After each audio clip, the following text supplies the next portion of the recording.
Good morning, I'm Zinklea Samoa. And I'm Stephen Romo. Joe and Savannah are on assignment this morning. We've got several breaking stories we're following this morning, including soldiers down.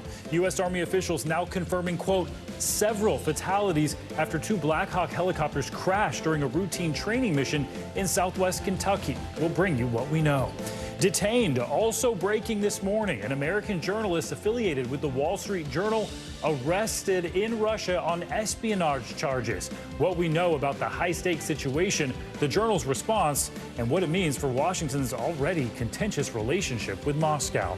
Also, a clearer picture of who exactly the Nashville shooter was. 28-year-old Audrey Hale, described by former classmates as loving to everyone, but had struggled to cope with the sudden death of a close friend. Meanwhile, on Capitol Hill, frustration once again mounting over Republicans' refusal to act on gun reform as a community gathers together to mourn those lost too soon. Pope hospitalized. This morning, Pope Francis is under the care of medical professionals in Rome after complaining of recent difficulties breathing. According to the Vatican, we've got the latest on his condition ahead of the Holy Week leading up to Easter. Lots to get to this morning. We do want to begin, though, with that breaking news this morning. Several deaths are now being reported in Kentucky after a crash involving two Army helicopters. That's right. The U.S. Army base Fort Campbell confirmed the collision between the two aircrafts. Officials say the incident happened during a routine training mission. NBC News correspondent Kathy Park is in Oak Grove, Kentucky, with the latest. We are learning that this was a routine training mission that took a tragic turn. We are roughly 40 miles away from the crash scene, where one eyewitness describes seeing two helicopters flying extremely low, followed by an explosion in the sky. Overnight, two U.S. Blackhawk helicopters crashed during a military training incident about 40 miles away from Fort Campbell, Kentucky. Officials say crew members from the 101st Airborne Division were flying two HH-60 Blackhawk choppers during a routine training mission when the crash happened around 10 last night. Governor Andy Beshear tweeting overnight that fatalities from the incident are expected, writing, "We've got some tough news out of Fort Campbell with early reports of a helicopter crash. Please pray for all those affected." The crash occurred in a field, some wooded area, but primarily a field area. Troopers responded to the area and came across the wreckage of two military Blackhawks. One witness says the choppers seemed to be flying out of the ordinary before they crashed, lighting up an entire tree line. Two helicopters just disappeared out of the sky, and there was a large flash. And we ran outside, and we started seeing another helicopter that circled that area where I thought the impact was for probably 30 minutes. And then we saw ambulances and sirens. Fort Campbell releasing a statement saying the status of the crew members are unknown at this time. The command is currently focused on caring for the service members and their families. This incident comes just weeks after a Blackhawk helicopter from the Tennessee National Guard crashed in Alabama, killing two crew members. Fort Campbell officials are releasing very little information at this time, but we do plan on getting some sort of update later on this morning. Weather conditions at the time of this crash reportedly calm with very little wind and clear visibility. Back to you. All right, a lot of developments there, Kathy Park. Thank you. Heading overseas now, where Pope Francis is being treated for a respiratory infection after he was hospitalized yesterday for breathing difficulties. The Vatican says the 86-year-old will spend a few days in the hospital due to this health concern. It comes ahead of next week's Easter celebrations, one of the holiest times of the year for the Catholic Church. NBC News Chief International Correspondent Keir Simmons has the latest from Rome. Hey there, good day to you. Some good news from the hospital here where Pope Francis is on the 10th floor, which is the floor up there where the blinds are pulled down. The Vatican now saying that he slept well overnight, that he's improving, that he was able to read the newspapers, have breakfast, do some work this morning, and even visit the private chapel for prayers.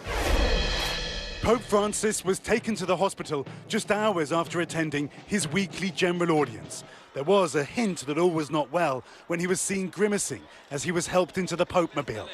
Tests revealing the 86-year-old pontiff has a respiratory infection, according to a Vatican spokesman, that while not COVID, will require several days of medical therapy, adding that the Pope is touched by the many messages received and expresses his gratitude for the closeness and prayers. President Biden, whose Catholic faith is an important part of his life, calls the Pope a dear friend. The Pope is ill now, so say an extra prayer for him. The Vatican at first saying a medical checkup had been scheduled, but Italian media questioned that, reporting that a TV interview with the Pope was cancelled at the last moment. The Pope's health has not been robust. He used a wheelchair for over a year, as on his recent trip to Africa. However, more recently, he's been walking with a cane. When he was young, he had part of a lung removed due to severe pneumonia. And less than 2 years ago, he underwent major intestinal surgery to also remove part of his colon. Answering a question earlier this month on what health condition could lead him to step down, he said, a tiredness that doesn't let you see things clearly. It seems like the Pope had a good night. NBC Vatican analyst Deborah Lubov saw the Pope earlier this month, where he blessed her one-year-old son. You never would have thought that there was any health issue whatsoever. He was so joyful. This illness comes at one of the busiest times in the papal calendar, Holy Week. Pope Francis due to celebrate Palm Sunday this weekend.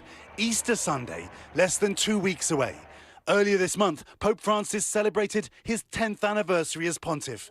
This morning, prayers, including in his home country of Argentina, for his swift recovery. Hard to believe, isn't it, that it was a decade ago that we were here in Rome to see Pope Francis become Pope.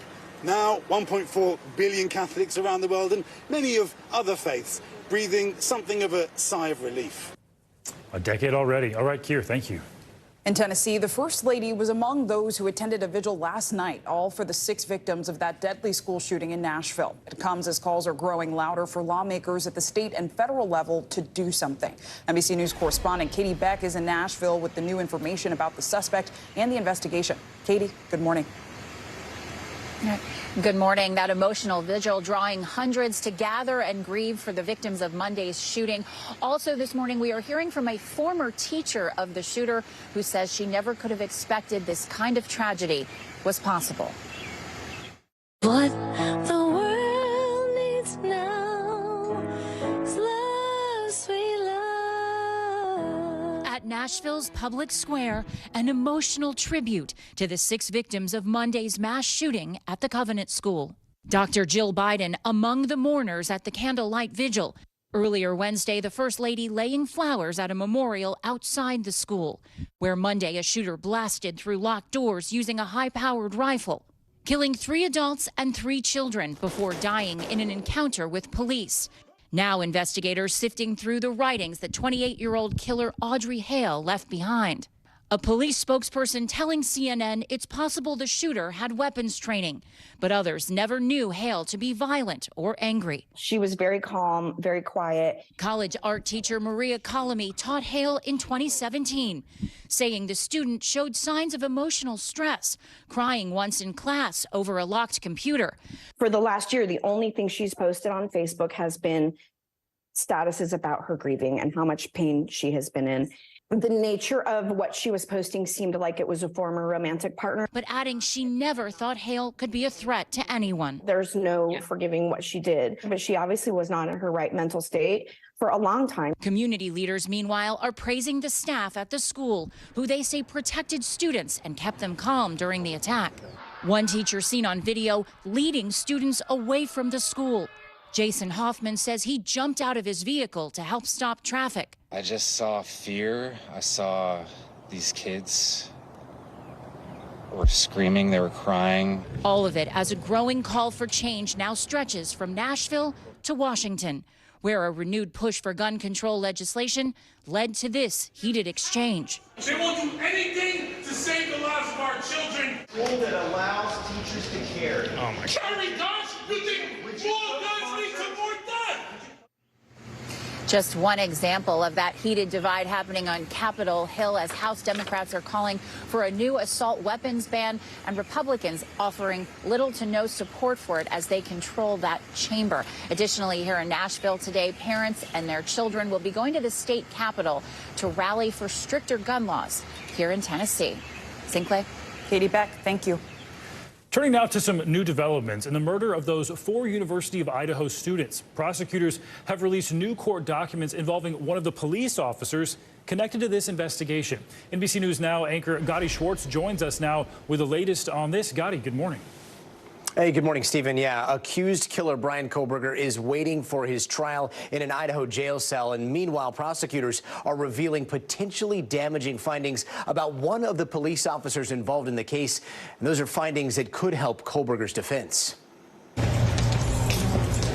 As investigators continue to build their case against accused killer Brian Kohberger, there are potentially troubling revelations about one of the police officers involved. In a new court filing known as a Brady Gillio notice, prosecutors disclosing that one of the officers on the case has been the subject of an internal affairs investigation. Still unknown whether the probe involves the officer's conduct on this case or in the past, but the information could potentially impeach the officer's credibility as a witness at trial. For example, if an officer is found to have falsified timesheets, that may have nothing to do with this case, but it does bear on the officer's credibility, and that must be disclosed. Under federal law, prosecutors are required to share this information with the defense. But in this case, the specifics remain confidential and sealed under court order. It's not likely that this disclosure will destroy the state's case. More likely, it will give the defense ammunition to use in cross-examination of a particular officer. Brian, did you do it? Brian, did you do it? This comes as 28-year-old Kohberger prepares to stand trial for the murders of University of Idaho students Kaylee Gonzalez, Madison Mogan, Ethan Chapin, and Xana Kernodle. He's accused of stabbing them to death in their off-campus apartment last November. Authorities say Kohberger is being held in isolation in an Idaho jail. His family has not visited him, but has been in contact by phone, according to a source close to them. The source also telling NBC News his family is facing financial hardships because of the expense of the case, and the Kohberger's two sisters, Melissa, a school counselor, and Amanda, an actress, were both fired from their jobs since his arrest. Still, his family appears to be standing by him, saying in their only statement, "We will continue to let the legal process unfold, and we will love and support our son and brother." And Kohberger is scheduled to be back in court at the end of June. So far, he has not entered a plea yet, but one of his lawyers has said he expects to be exonerated. As for the victims, Ethan Chapin's family is starting a foundation in his name called Ethan's Smile, and they will raise money for scholarships at the University of Idaho. Stephen, back to you. Still so heartbroken for those families. All right, Gotti, thank you.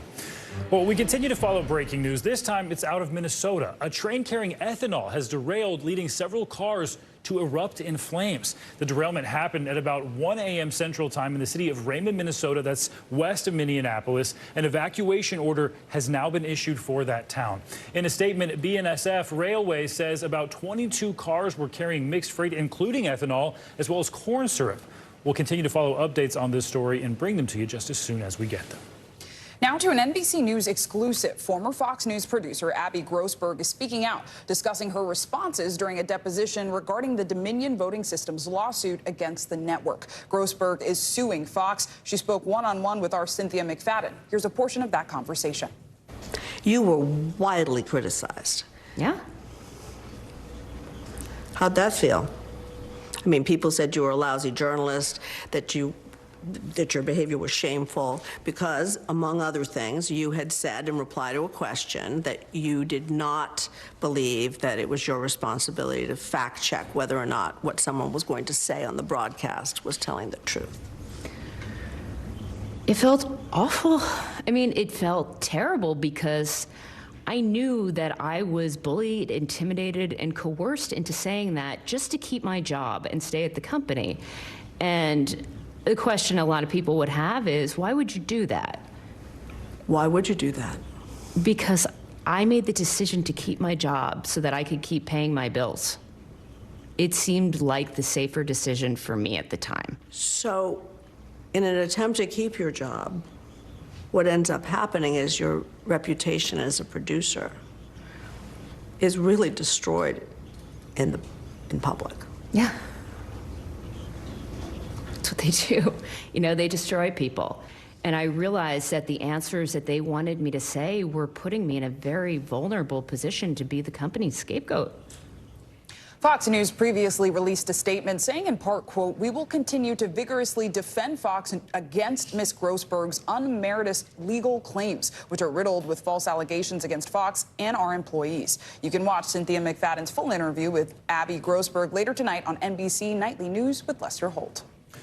All right, time now for a check of your Morning News Now weather. Meteorologist Angie Lassman is here with the latest forecast. Good morning, Angie. Good morning, guys. Good to be with you. We've got a lot to talk about. We've got some wintry weather, some severe weather, and some rain all on the table here over the next couple of days. Let's start with those winter alerts because they're up for parts of the Midwest, parts of the plains, and of course out west we're still dealing with some additional snowfall as that powerful Pacific system continues its trek to the east. Here's those winter storm watches that have been added for places like Minneapolis and extending just to the west of Green Bay. We're going to see some wintry weather for folks there as this system moves east. Here's what goes on between now and then. We see some of that rain pushing through here as we get into the later parts of today and into tonight from Omaha to Chicago and as far south as Memphis. It'll mainly be the showers, maybe a few thunderstorms, and we could see a couple of severe thunderstorms developing, stretching from Oklahoma to parts of Kansas and into northern Texas.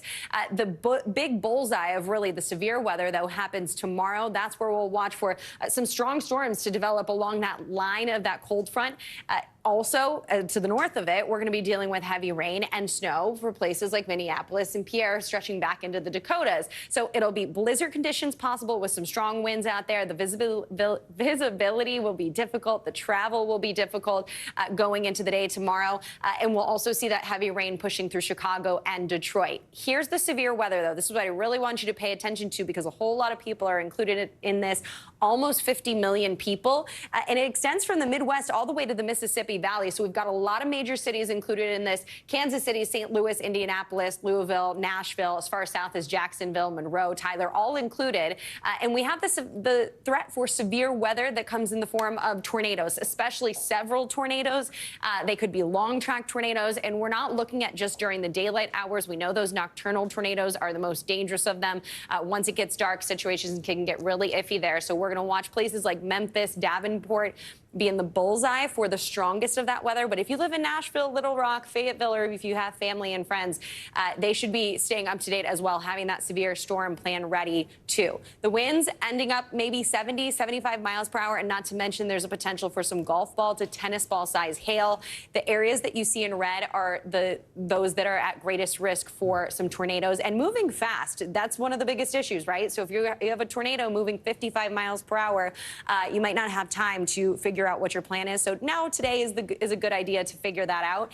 If you live in the Northeast or the Mid-Atlantic or even parts of the Great Lakes, you're not done with the storm system by Friday. It'll still be lingering and pushing to the east on Saturday. Heavy rain working through the Northeast and into the New England area. Along the Great Lakes, we could see some additional snowfall and some rain across places like Norfolk, Wilmington, stretching down into the southeast, guys. Some of the biggest cities in the Midwest right there in that storm. And a lot of it. Just, I mean, almost 50 million people. So a lot of people to pay attention to tomorrow. Those severe storm plans, critical. Angie Lassman, thank you. And coming up on this hour of Morning News Now, we're continuing to follow that breaking news out of Russia this morning. An American journalist working for the Wall Street Journal arrested there, accused of espionage. We've got the outlet's response in just a moment. Plus, an upcoming parole hearing for former Olympian and convicted murderer Oscar Pistorius in South Africa. Could he soon be released from prison after serving just half of his sentence? We've got the latest coming up right after this.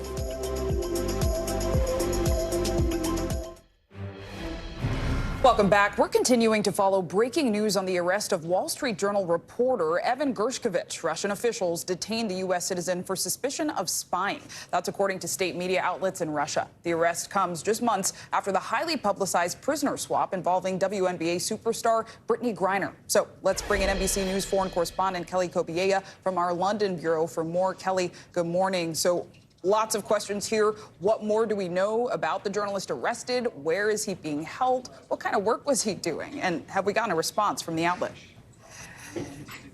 Well, we don't know a lot specifically about the details of him being detained. The Russian security services, the FSB, says that Gershkovich was arrested in Yekaterinburg. That's about 900 miles east of Moscow. They didn't say when he was arrested or where he's being held. They're accusing him of stealing military secrets for the U.S. government and said the charge carries a 20-year prison term.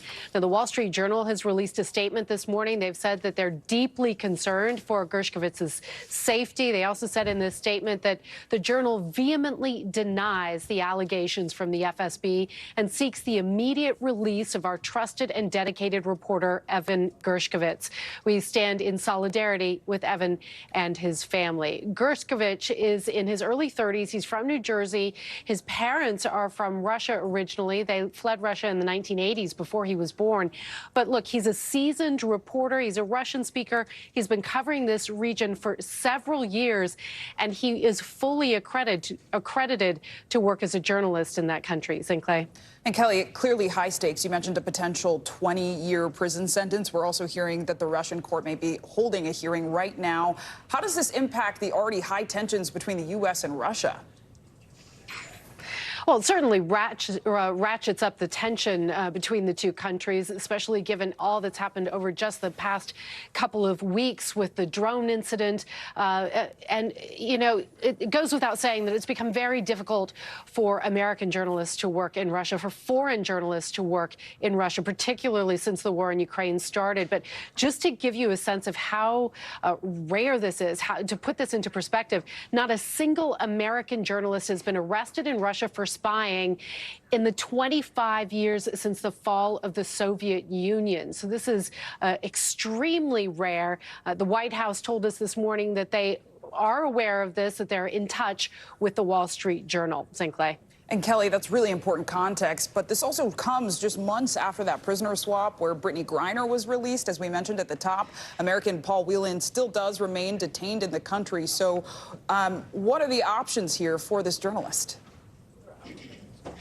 Well, those prisoner swaps are fairly rare, but they do happen. But here's the rub in this case. The Kremlin this morning said that Gershkovich was, quote, caught red-handed. So they're clearly not backing down on this arrest. So the most likely scenario for him will be similar to what happened with Brittany Griner, likely a trial on this espionage charge, a conviction, and then Moscow likely won't even begin to talk about the possibility of a prisoner swap until after the entire process is over. So we're looking at a very long ordeal for Gershkovich and his family. Sinclair. We'll definitely be staying on this one. Kelly Kobiea, thank you. New this morning, the Rush shooting trial facing yet another shakeup in its legal leadership. The Santa Fe district attorney in the case has recused herself, but not before she appointed 2 new special prosecutors. It's been a rocky month for the case as the previous special prosecutor stepped down just 2 weeks ago after being accused of having a conflict of interest by Alec Baldwin's lawyers. Baldwin and the film's armorer are each charged with manslaughter over the shooting death of cinematographer Helena Hutchins. Well, coming up this morning, we've got some enlightening new research on migraines and cluster headaches and what exactly might cause them. Our very own Dr. John Torres breaks down their link with your body's internal clock after this.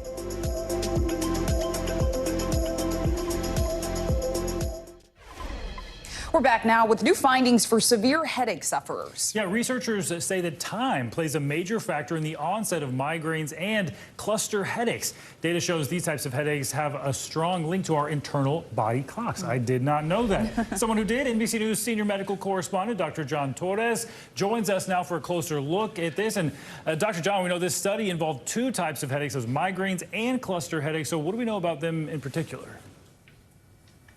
So first off, defining those 2 types of headaches, because I think a lot of people have heard of migraines, might not have heard as much of cluster headaches. Now, the difference being a migraine is that throbbing headache. It can have a variety of different symptoms, but people typically say throbbing on one side of the head, whereas a cluster headache are these headaches that can occur over about a 2 or 3 hour time period, and they cluster in the amount of pain they're having, which has this painful burst around their eyes.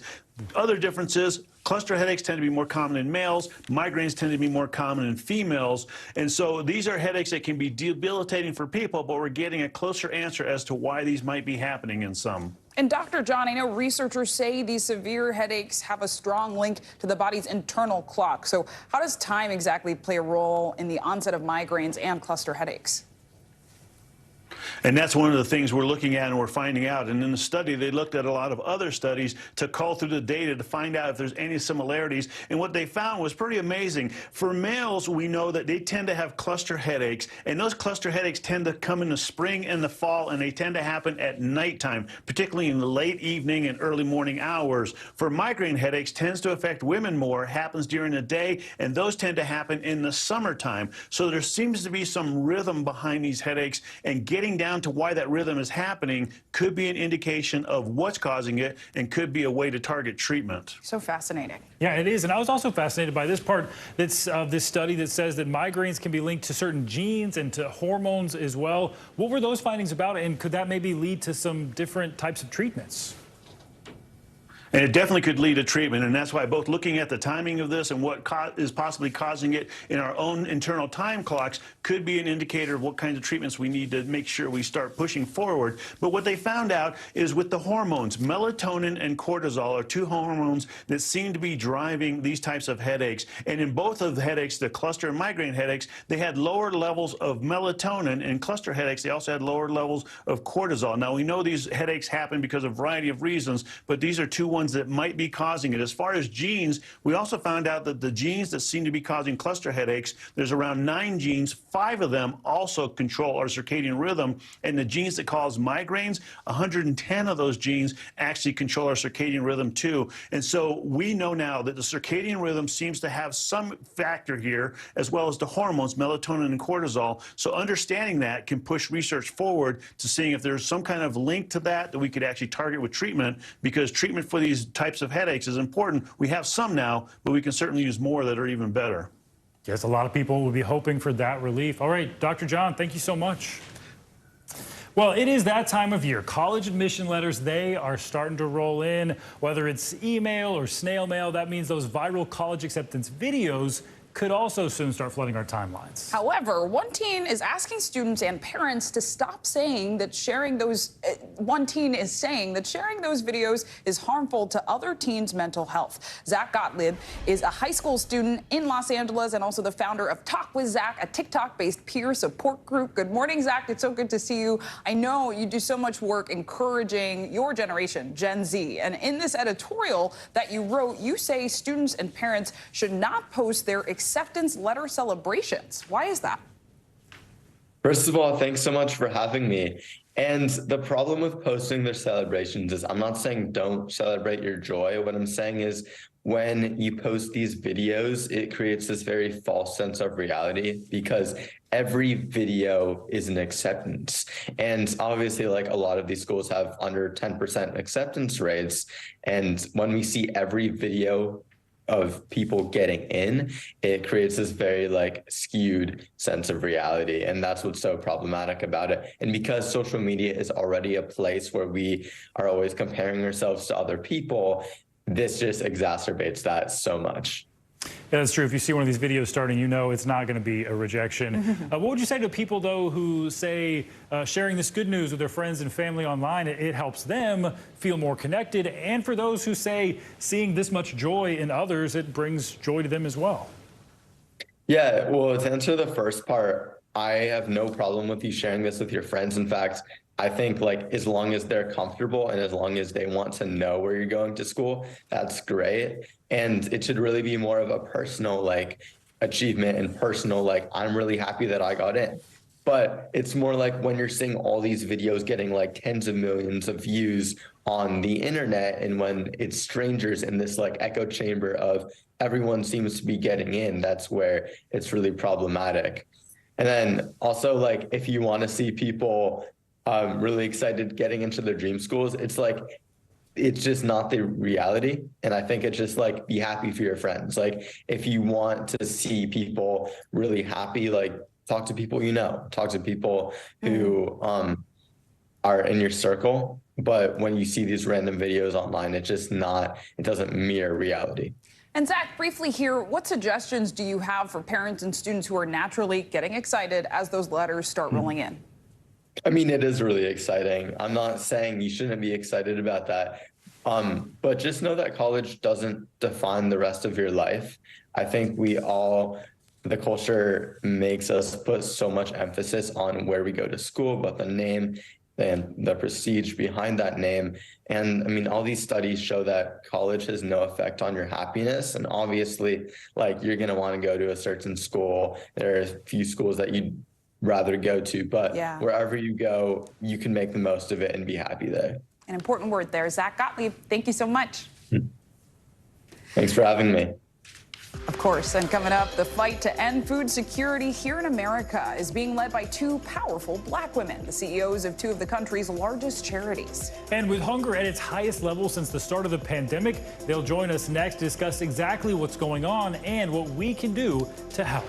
You're watching Morning News Now. Welcome back. Spring may have just barely sprung, but cherry blossom season is in full bloom in Washington, D.C. Every year, thousands flock to D.C. to see the beautiful cherry trees, but many are unaware of how they came to be at the nation's capital. NBC News Chief White House correspondent Kristen Welker has more on the story behind the D.C. cherry blossoms.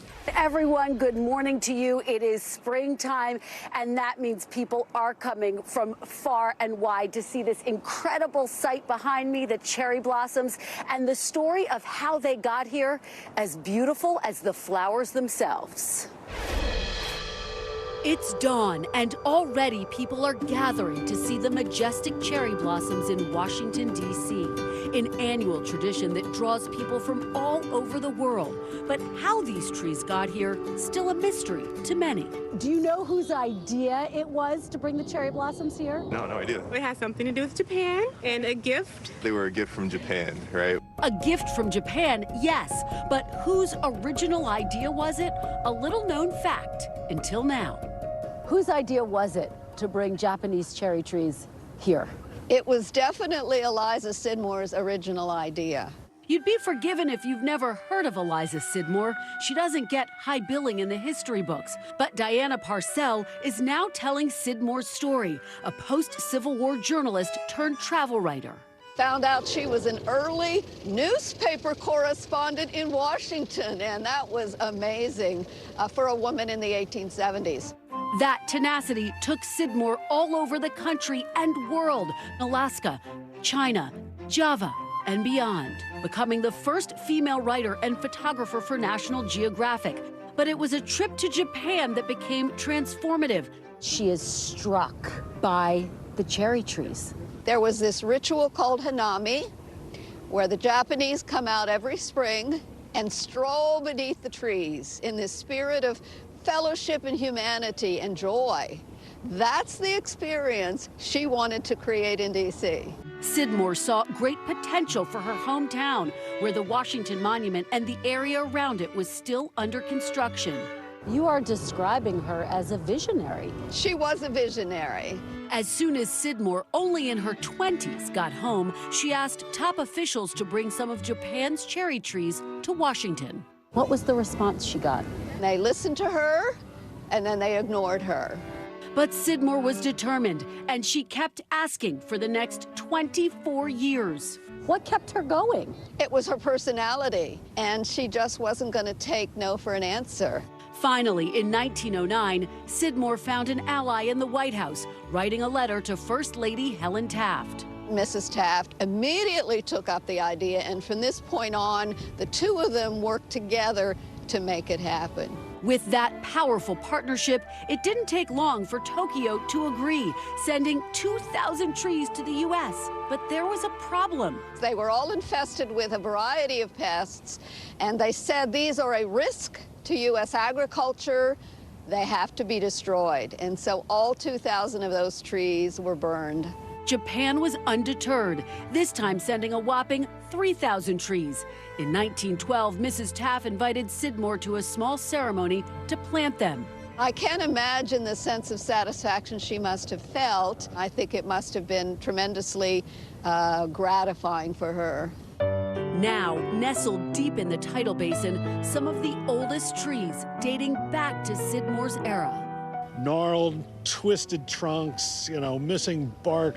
They're really not much to look at the rest of the year, but every spring, here they are in full bloom. Today, the annual blooms bring out more than 1 million visitors. It's beautiful that we can share this with so many nationalities and so many people, and it's a great thing. Sidmore's vision from so long ago, now a reality. That spirit of fellowship, humanity, and joy in full bloom for eternity. Now, you guys, Sidmore had so many adventures. She's now referred to as the Forrest Gump of her era. I am standing next to one of these trees just to give you a sense of how big and beautiful they truly are. They did bloom a little bit early this year because the winter was so warm. They typically stick around for about 7 to 10 days. And I have to tell you, we are expecting high winds here tomorrow. So there's a little bit of concern about the impact those winds could have. My advice to everyone, come on down to D.C. and get a glimpse. It is truly spectacular. Sold. That is beautiful. So much history. Kristen, thanks so much. All right, turning to financial headlines now. Google is hitting shuffle on how it's handling the artificial intelligence boom. CNBC's Silvana Henao joins us now with more on that and other financial headlines. Good morning, Silvana.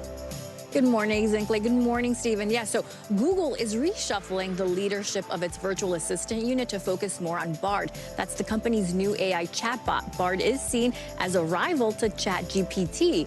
Google launched Bard publicly last week, calling it an experiment with tests in the U.S. and Europe. Now, it's still unclear how the technology could be used to generate revenue, although executives have hinted at using it as a search product. Microsoft's new AI-powered Bing chatbot is getting ads. The company says it's exploring placing ads in chat similar to how you would see them in traditional searches. In samples seen by Engadget, the chatbot embeds ad links in responses to users' questions, along with additional links in a Learn More section. Bing has amassed more than 100 million daily active users since launching the new chatbot. And you can now ask Alexa to order lunch from Panera. The chain says My Panera members can order hands-free on Amazon Echo Show devices. You'll have to store a payment method with your Echo Show account and a delivery address in your Panera account. You can customize orders, make substitutions, and even track delivery. Last week, Panera began a test to let loyalty members sign in and pay using Amazon One, which scans the palm of your hand, guys. So, wow, lots of futuristic stuff going on in this update today. That Panera one, though, Silvana, I can't handle that one. That makes it too easy. That broccoli cheddar soup. You know, luckily, oh my God. I'm already turkey bacon bravo for me. That turkey bacon bravo. Oh, we're just going to say our orders. Alexa's going to bring them to us. That's incredible. Wow. All right, Silvana, thank you. Thank you. Now to alarming new data that show food insecurity in America has spiked to its highest level in 4 years. According to this latest survey from the Urban Institute, the number of adults in America reporting food insecurity last year stood at nearly 25%, up from 20% in the previous 2 years. The urgent issue of hunger is what sparked a partnership between Angela F. Williams of United Way Worldwide and Claire Babineau-Fontenot of Feeding America. These two women, both CEOs of two of the country's largest charities, are coming together this Women's History Month to end food insecurity in America. They laid out their call to action in this op-ed titled The Unifying Fight to End American Hunger. Well, both of these powerful women join me now, Angela Williams and Claire Babineau-Fontenot. Thank you both so much for being here. This is such an important issue, feeding America. So I want to start with you, Claire and Angela, or excuse me, I want to start with you, Angela, on this issue. Tell us about why you chose Women's History Month to publish this op-ed on American hunger. Well, good morning, Sinclair, and thank you so much for having us both on. Claire and I really began to think about what are the big things that we could do together as America's two largest charities to make a difference in America. And obviously, food insecurity is one of those.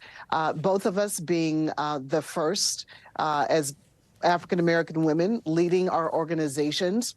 And during Women's History Month, what better time for us to issue a call to action to say there is a need for us to work together to make a difference in the lives of so many Americans. And we really, truly believe that we can do it.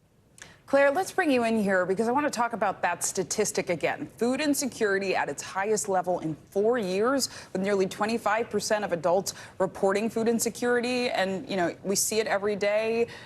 Demand at food banks is increasing. Why exactly is food insecurity so prevalent in our country right now?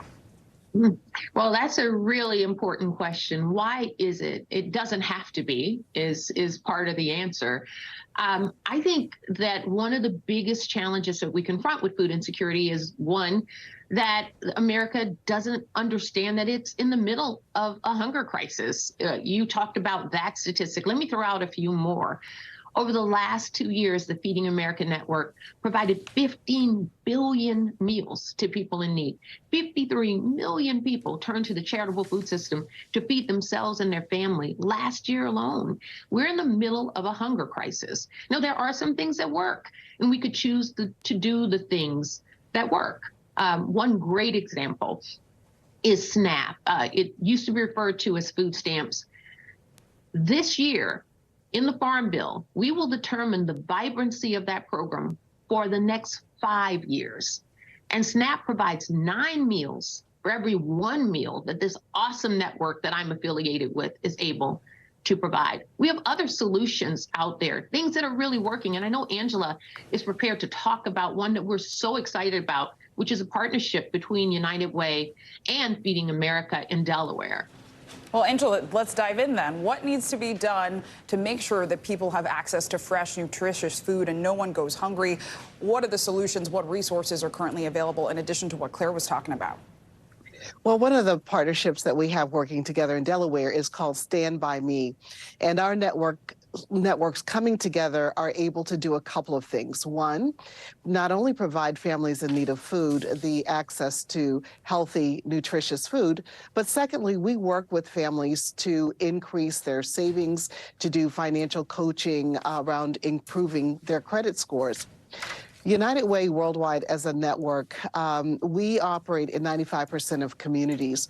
And so, like Feeding America, we understand what is happening on the ground. And we recognize that food insecurity is one symptom of a larger issue around poverty.